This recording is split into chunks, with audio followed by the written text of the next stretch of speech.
Hello everyone, welcome to my channel. আজকে আমি railway NTPC 2024-25 strategy syllabus টোটালটা আলোচনা করব। কি কি টপিক তোমাদের থাকবে, কততে পরীক্ষা হবে, কোন কোন টপিকের ওপর, আর কিভাবে এই লাস্ট মুহূর্তে তোমরা প্রিপারেশন নেবে। ওকে, ফার্স্ট, রেলওয়ে এনটিপিসিতে দুটো লেভেলের পরীক্ষা হবে, একটা গ্র্যাজুয়েট লেভেল, একটা আন্ডার গ্র্যাজুয়েট লেভেল। গ্র্যাজুয়েট লেভেলে তোমার টোটাল ভ্যাকেন্সি ছিল হচ্ছে 8100 অ্যাপ্রক্সিমেট, আর আন্ডার গ্র্যাজুয়েটে ছিল হচ্ছে 3400 অ্যাপ্রক্সিমেট। ওকে, এইবার বলি গ্র্যাজুয়েটের যারা ফর্ম ফিল আপ করেছে তারা আন্ডার গ্র্যাজুয়েটেও করেছে, বাট যারা আন্ডার গ্র্যাজুয়েটে করেছে অর্থাৎ যারা 12 পাস করে 18 বছরের পরে এক্সাম দিচ্ছে তারা গ্র্যাজুয়েট তো করতে পারবে না, বাট আন্ডার গ্র্যাজুয়েটে তারা পরীক্ষা দেবে। অর্থাৎ আন্ডার গ্র্যাজুয়েটে তোমাদের কম্পিটিশনটা তুলনামূলক বেশি হবে। ঠিক আছে, আমাদের টোটাল এনটিপিসির পরীক্ষা 3টে ভাগে হবে। একটা হবে সিবিটি 1, আরেকটা হবে সিবিটি 2, অ্যান্ড দেন হবে তোমার typing test or skill test. তারপরে তোমাদের ডিভি আর মেডিকেলের পরে তোমাদের সিলেকশন কমপ্লিট হবে। সিবিটি 1 এখানে 3টা টপিক থাকবে তোমাদের মেইনলি। এক হচ্ছে জিকে জিএস, আরেক হচ্ছে রিজনিং, আরেক হচ্ছে ম্যাথ।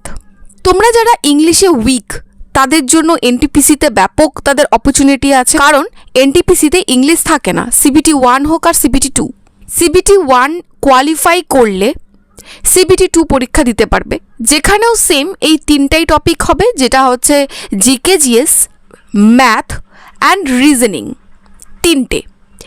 ফার্স্ট যখন সিবিটি 1 দেবে সেখানে তোমাদের জিকে জিএসে তোমার টোটাল কোশ্চেন থাকবে 40টা, 40 নাম্বার, রিজনিংয়ে থাকবে 30টা, 30 নাম্বার, অ্যান্ড ম্যাথে 30টা থাকবে 30 নাম্বার। অর্থাৎ টোটাল 100তে তোমাদের পরীক্ষা হবে, 90 মিনিট তোমাদের টাইম থাকবে, 1/3 নেগেটিভ মার্কিং।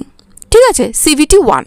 সিবিটি 2তে same math, reasoning and GK GS থাকছে, যেখানে ম্যাথে থাকবে তোমাদের 5টা কোশ্চেন বেশি অর্থাৎ 35, রিজনিংয়ে তোমাদের 5টা কোশ্চেন বেশি থাকবে অর্থাৎ 35, জিকে জিএসে তোমাদের থাকবে 50টা কোশ্চেন, 50টা, 35টা, 35টা, টোটাল 120 নাম্বারের পরীক্ষা হবে, সেম 90 মিনিট।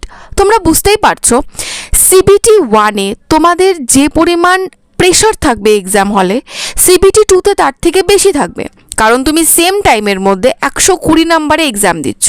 আর তার থেকেও বড় কথা, সিবিটি 1-এ তুমি যেই লেভেল পাবে কোশ্চেনের, সিবিটি 2-তে তোমার লেভেলটা একটু কোশ্চেনের বেড়ে যাবে, স্বাভাবিক ব্যাপার। এবার বলি তোমরা এক্সামের প্রিপারেশন এই লাস্ট মুহূর্তে কিভাবে নেবে। এবার যারা প্রিপারেশন আগের থেকে নিচ্ছ, যারা এনটিপিসিকে টার্গেট করেছো, তারা অবশ্যই এনটিপিসির প্রিপারেশন আগের থেকে নিচ্ছ।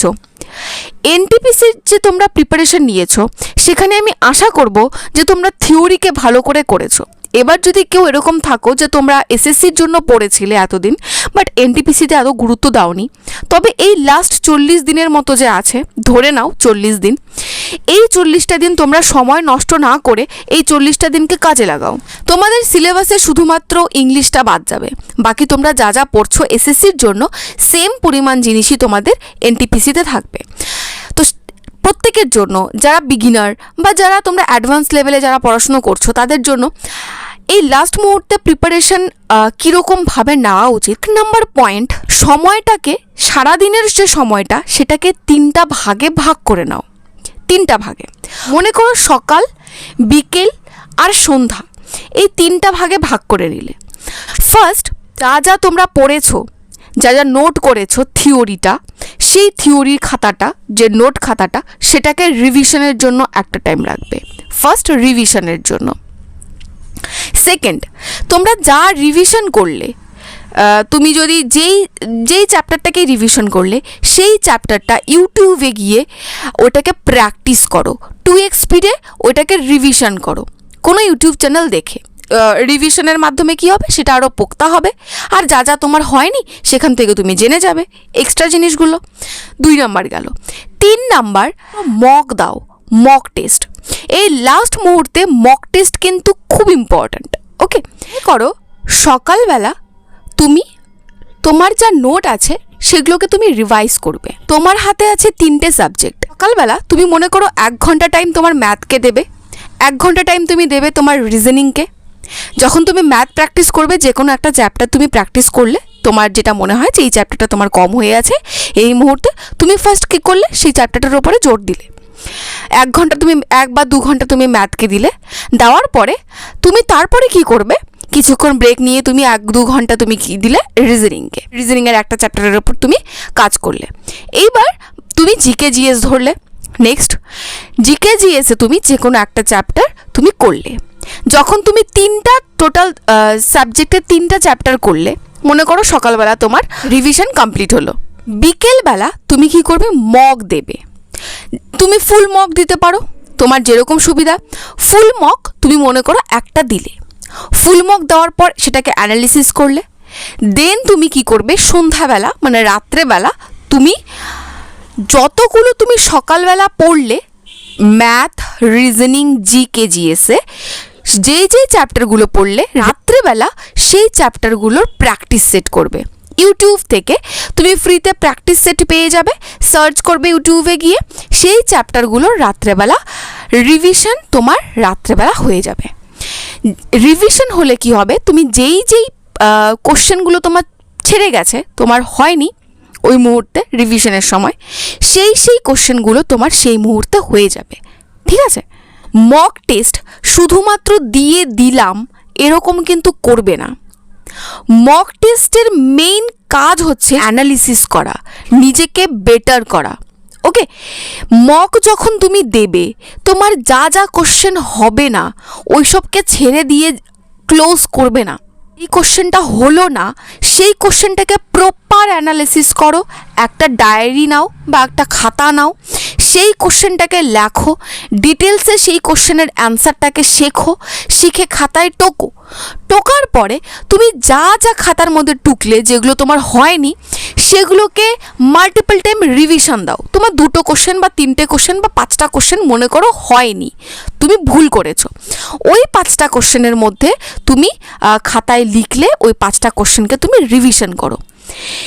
মক টেস্ট যখন তুমি অ্যানালিসিস করবে, তখন তোমার মকে গ্রোথ হবে। অনেকের তোমাদের এটা সমস্যা থাকে যে মক টেস্ট দেওয়ার পরে নাম্বারের ইনক্রিজ হয় না।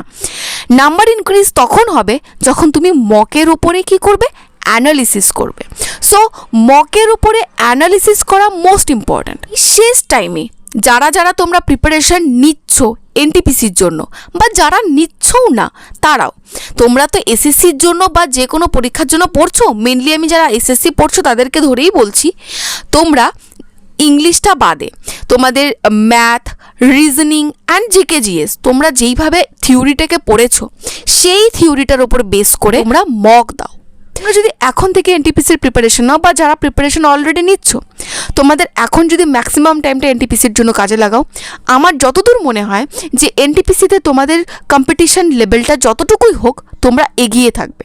অবশ্যই এক্সামের যেহেতু এত বেশি ফর্ম ফিল আপ করেছে, তো তোমাদের কম্পিটিশন অনেক বেশি হবে। তোমরা এই মুহূর্তে একটা মাস্টার প্ল্যান বানাও।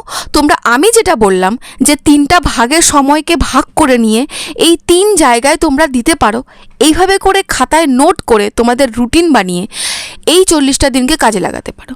ওকে, চেষ্টা করবে মক তোমাদের 60+ এর মধ্যে মকের নাম্বারটাকে রাখার মক টেস্টে। আর অবশ্যই মক টেস্ট সেখান থেকে দেবে যেগুলো এক্সাম ওরিয়েন্টেড কোশ্চেন রাখে।